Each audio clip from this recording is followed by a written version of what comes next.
Hey, halo everybody, ketemu lagi di podcast yang sesuai janji kemarin. Bayu sebenarnya pengen bahas soal, gue nggak tahu ini sebenarnya review lemang apa isu lemang. Jadi di lemang kemarin itu ada beberapa isu yang sebenarnya menarik untuk dibahas. Jadi yang pertama adalah soal Horshot. Horshot ini itu mulai diributkan setelah seri Jerez, sebelum tes Jereznya. Waktu itu, juru rakon Marc Marquez bilangnya, Horshot itu membahayakan rider di sirkuit Jerez. Kenapa? Karena di lintasan lurus, Horshot ini membuat motor mengeluarkan semua powernya, dan itu membuat rider harus mengeluarkan tenaga yang ekstra untuk bisa mengendalikan motor. Karena kalau enggak, dia kebawa sama motor. Itulah kenapa akhirnya dia crash. Nah, masalahnya di Jerez adalah tikungannya, run-off-nya itu agak kecil, jadi yang ada adalah motor kebanting ke airfence dan takutnya membal ke rider. Itu yang jadi masalah. Kemarin yang dimasalahkan sama Miller adalah gravelnya, tapi kali ini yang dimasalahkan ada Horshotnya. Sebenarnya agak aneh sih. Media juga mempertanyakan itu. Kenapa? Karena gue nggak tahu apakah karena dia kelamaan absen dari MotoGP sampai dia nggak tahu bahwa Horshot itu bukan tool yang otomatis, yang itu diaktifkan manual oleh rider. Jadi kalau dia nggak mau pakai, sebenarnya nggak usah aja. Jadi kalau dia misalnya keberatan sama Horshot, ya nggak usah dipakai. Malih dia ngeluhnya katanya karena memang itulah tujuannya MotoGP adalah untuk membuat motor yang lebih cepat dan segala cara dilakukan, dan Horshot adalah salah satunya. Jadi nggak ada solusi katanya. Tapi menurut gua, ya kalau memang lu nggak cocok, jangan dipakai. Susah amat sih. Bukan berarti lu nggak tahu pakai, lu jatuh terus lu nyalahin Horshotnya. Karena di pabrikan lain belum tentu begitu. Komplain dia ini karena dia KTPS, dibawalah sama media KTPS ke RD. Ditanyain sama RD nih, ini gimana nih, jurdun kita ngomel soal Horshot, terus RD-nya bingung juga, ini kan manual. Tapi kita akan pantau lah kalau emang itu menyinggol-nyinggol keselamatan. Jadi itulah yang dibahas di Lemang sesi kompres pertama hari Kamis. Si Miller yang paling pertama ditanya. Gua kan udah bilang ini naga-naganya adalah nimpuk mangga tetangga yang mau rujakan.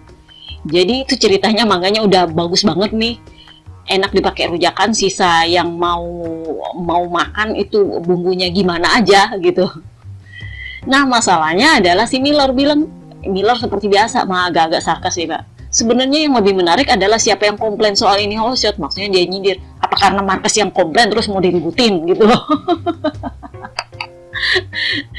Karena kemarin juga waktu winglet kan nyenggol si Marquez, wingletnya Iannone waktu zaman dulu banget, yang kalau nggak salah wingletnya Iannone waktu itu segede gaban gitu, terus nyenggol dan patah. Kena si Marquez, terus komplain si Marqueznya, komplain sama Honda, akhirnya winglet dilarang. Mungkin Marquez pakai cara ini juga, tapi menurut gua dia nggak konsultasi dulu sama Honda. Kalau media, ini media juga loh yang bilang, media bilang melempar isu salah arah. Kalau mereka bilang, ini yang jadi pertanyaan. Si Maverick Vinales, Nevina sendiri bilang, gue sebenarnya sih nggak masalah sama Horshot, nggak membahayakan karena itu membantu banget kalau start dan membantu di saat trek lurus.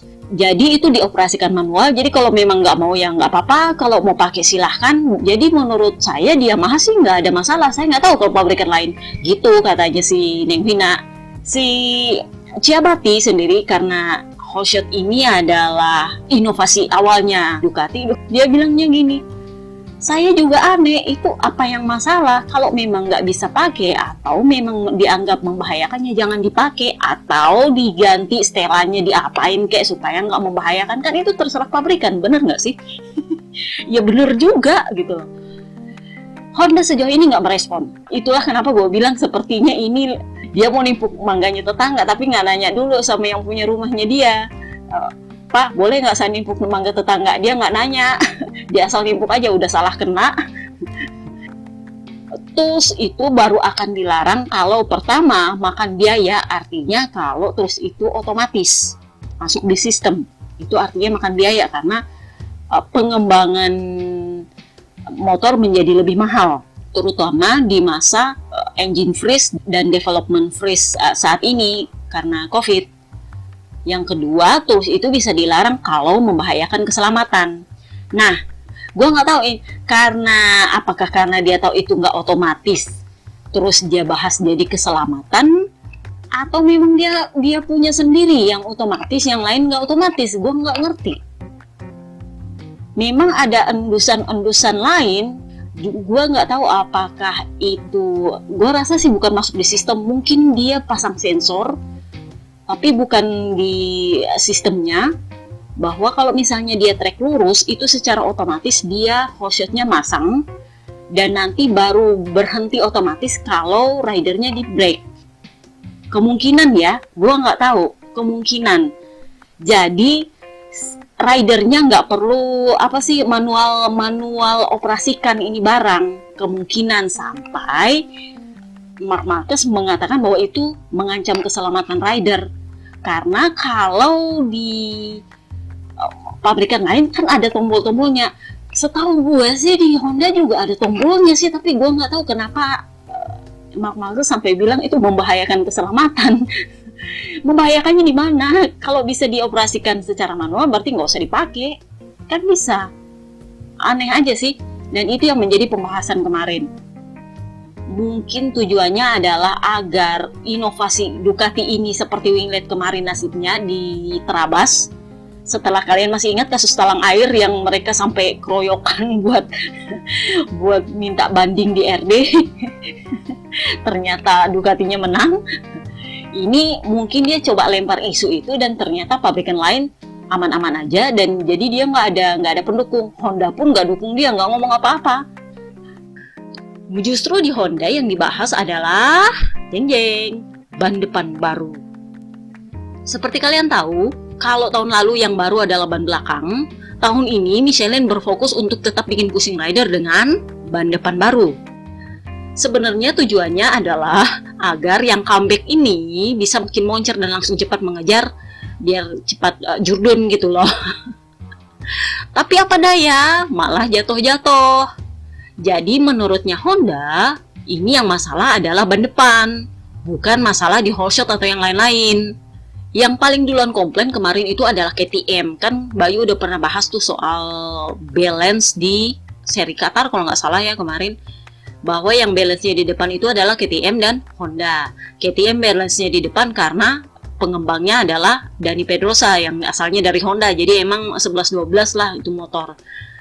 KTM itu paling duluan komplain di Portugal, dia bilang bisa nggak kita minta ini ban depan baru diganti sama yang lama aja. Honda waktu itu nggak komplain. Tapi sepertinya ini menjadi bahasan setelah seri Lemang kemarin, karena ada beberapa crash yang nggak biasanya. Biasanya itu yang banyak crash adalah Marc Marquez, tapi ini dengan rider-rider lain juga crash, sampai kabarnya si Alex Marquez sampai nelpon Puig minta maaf kalau dia banyak crash. Si Puig sih bilangnya ya nggak apa-apa, kalau itu cara lu buat belajar ya nggak apa-apa, nggak usah mikirin biaya. Tapi gua rasa juga petinggi Jepang sana pusing lihat itu gagihan spare part. Jadi kalau menurut Marc Marquez itu adalah hotshot, yang menurut gua adalah sebuah gerakan yang tidak diperhitungkan. Sebenarnya aji mumpung, siapa tahu bisa dilarang kayak winglet kemarin. Kalau di Honda sendiri kabarnya Puig sampai ultimatum teknisi Honda untuk bikin motor ini akur sama ban. Kenapa? Karena di Lemang kemarin si Marquez itu sampai minta kembali ke base 2020, di mana dia masih memakai setupnya sampai seri Jerez. Jadi itu masih kembangan dia. Setup dasar yang sekarang itu dibuat oleh Stefan Bradl itu nggak ada yang cocok sama rider, cocoknya buat dia sendiri. Kalau setup dasarnya Marc Marquez, emang rider lain agak sulit buat adaptasi, tapi nggak terlalu banyak crash. Bedanya dengan yang Bradl, semuanya pada jatuh. Bayangkan nih Mares sudah 25-26an crash barangkali ya, itu sampai puyeng. Jadi memang untuk ke ridernya mereka nggak mau menekan soal crash, tapi ke teknisinya kabarnya Puig udah kasih ultimatum bikin akur nih barang, Kenapa sampai mereka berkesimpulan soal ini adalah perkara ban? Karena 3 rider ini ternyata pakai sasis yang berbeda. Itulah kenapa Paul Espargaro waktu di tes Jerez komplain, dia bilang, gua mau membandingkan dengan apa, wong sasis gua beda, paket gua beda, motor gua beda gitu. Tapi emang off the record dulu-dulunya, dari dulu emang begitu, paketnya beda. Memang base-nya sama, paketnya beda. Gua nggak ngerti gimana. Tapi Paul Espargaro akhirnya mengungkapkan hal itu. Dan baru terungkap terang-terangan sekarang karena Paul yang ngomong. Jadi dia bilang, saya nggak tahu mau membandingkan ini motor dengan apa, karena paket kami tuh beda-beda. Saya beda, Marquez beda, si Nakagami beda. Gua nggak tahu kenapa Alex Marquez nggak dihitung. Tapi kayak gitu. Jadi 3 sasis beda di Honda itu. Dan karena 3 sasis beda tapi masih tetap makan batu semua, berarti yang salah adalah ban untuk mereka. Kalau menurutnya Marquez mungkin base, atau ya itu dia bahas soal whole shot. Itu mah untuk aja mumpung aja buat siapa tahu bisa dilarang kayak kemarin, tapi sepertinya sih enggak, karena pabrikan lain enggak mempermasalahkan itu. Gua nggak tahu apakah nanti di seri-seri berikutnya ban depan ini agak-agak dimodifikasi biar nggak bikin jatuh-jatuh. Gua nggak tahu. Who knows gitu loh. Tapi kalau sekali lagi Honda komplain soal ban terang-terangan, kemungkinan bakal balik ke ban lama, kemungkinan. Tapi kalau nggak ya dimodifikasi dikit lah. Kan gua udah bilang, kalau udah ban depan baru apakah bisa arisan? Bisa. Sama kayak ban depan lama lah. Kemudian dibahas adalah di Lemang ban hujan baru, jadi ban basah baru. Selama ini pakainya ban yang sama, sudah berapa tahun itu nggak pernah yang baru. Nah, yang tahun ini selain ban depan baru adalah ban basah baru, depan belakang. Menurut si Bakso, ban depan baru ini menjanjikan grip yang lebih baik, sehingga kalau pakai ban basah yang dulu-dulu itu semua pakai compound soft. Dan yang biasanya moncer di trek ring bakalan kesulitan di trek basah. Kenapa? Karena ya semuanya pakai ban yang sama, dan yang menang biasanya adalah yang nyali, bukan motor lu bagus. Karena yang biasanya pemimpin-pemimpin klasemen itu bakal cari aman di trek basah, takut licin kan. Kalau jatuh lebih susah lagi di klasemen, jadi mending alon-alon asal lakon aja. Beda cerita sama ban basah baru ini, dijanjikan ada grip dan diharapkan yang kompetitif di trek ring bakal kompetitif juga di trek basah. Apakah benar? Kelihatan kan? Jadi di Lemang itu kemarin sebenarnya gue nggak bisa bilang Marc Marquez mendominasi. Gue nggak bisa bilang kalau bukan gara-gara banyak. Yang pertama, dia itu jarang banget flag to flag dari kering ke basah, basah ke kering. Biasanya flag to flag yang ada itu adalah dari basah terus ke kering langsung. Jadi startnya pakai ban basah, terus nanti kalau misalnya udah mulai reda-reda nih hujan, Marc Marquez bakal cepat masuk pit, ganti ban, dan meresikokan dirinya dengan ban slick dengan mencari dry line yang ada di sirkuit. Jadi kalau ada terbentuk dry line setelah hujan berhenti, itu dia resikokan dirinya dengan itu. Karena apa? Karena dia memang yang punya ban kering. Nah, karena ini sudah ban basah baru, jadi bisa dong dia punya ban basah juga. Kalau selama ini dia punya ban kering, kali ini dia juga bisa punya ban basah. Itulah kenapa gue bilang kemungkinan ban basah ini juga bisa dibikin arisan. Kenapa? Karena udah baru, teman-teman. Terbukti? Yes. Beda kompon dikit aja udah kacau. Kelihatan kemarin si Snektaro, kelihatan dari si Sarko, dan yang paling kelihatan adalah banyak rider yang baru keluar udah jatuh aja. Jadi ada yang langsung jatuh, ada yang gerasa kerusut tapi masih bisa bertahan, ada yang udah gerasa kerusut tapi malah makin moncer. Kenapa? Karena ada alat baru lagi dia. Nah ini lagi, masih ingat talang air kemarin? Ducati di Lemang kemarin karena kondisi basah, mereka membuat inovasi talang air yang memang fungsinya sebagai talang air. Kalau kemarin kan gue bilang talang air itu untuk just fun aja, kali ini emang fungsinya emang sebagai talang air, teman-teman, buat memecah air biar nggak kena ban. Jadi air yang dari ban depan itu nggak muncrat ke ban belakang, dipecah sama talang airnya, jadi ban belakang lebih ngegrip. Pinter banget. Ini belum jadi bahasan juga. Gua nggak tahu apakah ini bakal jadi bahasan kalau kita kebanyakan musim ini dengan rice basah. Kalau kebanyakan dengan rice basah, kemungkinan bakal dikomplain juga kalau itu bisa bikin downforce. Karena talang air yang sesi kering kemarin itu dikomplain sama Honda karena bikin downforce. Menurut mereka, gua nggak tahu apakah ini bakal dikomplain karena bikin downforce atau enggak. Karena baru satu race, jadi mungkin nggak dikomplain. Kita lihat nanti kalau keseringan race basah ya, kemungkinan bakal dikomplain kalau dipakai terus sama Ducati dan Ducati mendominasi. Kenapa? Marc Marquez itu diuntungkan sama ban basah kemarin. Gua udah bilang ya, dia udah jatuh terus dia masih bisa ngejar. Itu kalau dia nggak jatuh yang kedua, mungkin dia bisa menang juga. Kenapa? Karena ban basah yang baru ini emang sangat membantu dia. Sementara di Ducati nggak terlalu membantu, tetapi tools mereka yang baru, talang air yang beneran talang air bentuknya paruh bebek itu yang membantu mereka untuk bisa mempertahankan ban dengan baik, untuk tetap downforce dan melekat di aspal lebih baik, karena itu membantu memecah air. Jadi sebenarnya fungsinya sih sebenarnya memecah air, tapi gua nggak tahu kalau itu ada downforce-nya, kita nggak tahu ya, lihat aja nanti. Kayak gitu. Kemudian soal, kalian masih ingat si Marquez menyalip Snake Taro sebelum masuk pit lane?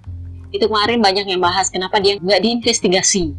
Gua nggak tahu apakah karena dia yang melakukan jadi nggak akan dibahas atau gimana. Jadi kemarin tuh alasannya Marc Marquez adalah karena dia lihat Snake Taro pelan banget sebelum masuk pit. Tapi kan memang kalau mau masuk pit lane itu kan ada batas kecepatan. Lihat itu si Bagnaia sama Miller kan jadinya kena penalti. Jadi memang Snake Taro itu pelan banget sebelum masuk pit. Menurutnya Marc Marquez, jadi dia semacam mempercepat motornya supaya bisa menyalip sebelum masuk pit. Jadi dia bilang mencuri waktu sekitar 0,5 detik, itu lumayan banyak loh, untuk bisa menyalip Snake Taro sebelum masuk pit lane. Lalu pas masuk pit lane itu pakai kecepatan yang normal. Udah. Kalau soal track limit, memang sih semestinya ada track limit di situ. Tetapi karena katanya itu baru pertama kali dia injak track limit, jadi nggak diperingatkan. Mestinya ada track limit warning sih ya. Tapi katanya sih nggak diperingatkan sama RD karena itu baru pertama kalinya dia injak track limit. Maksudnya udah melewati limit track. Kemudian nggak ada juga aturan bahwa nggak boleh nyalip rider lain saat mau masuk pit lane. Jadi katanya itu ya nggak masalah. Jadi kalian clear kan kenapa dia nggak dipermasalahkan sama RD. Yang penting pas masuk pit lane kecepatannya nggak melebihi batas, bener nggak? Ya udah besok-besok dicoba aja. Sebenarnya ide bagus juga. Tapi ya kena karma juga karena dia nyolong-nyolong di tempat yang semestinya nggak etis. Akhirnya ya dia jatuh juga. Dia sendiri bilang mestinya saya nggak perlu jatuh itu yang kedua kali. Ya who knows? Karmanya instan suka ya. Ya udahlah. Jadi udah ya, kita bahas soal hotshot, soal ban depan, soal talang air yang baru, kemudian soal aturan track limit yang di pit lane. Oke? See you next time guys. Sorry kalau agak amburadul karena gue sebenarnya niatnya hari ini pengen lihat gerhana bulan, tapi katanya mendung. Melelahkan. Agak-agak senewan gue. Oke, see you next time guys. Bye-bye.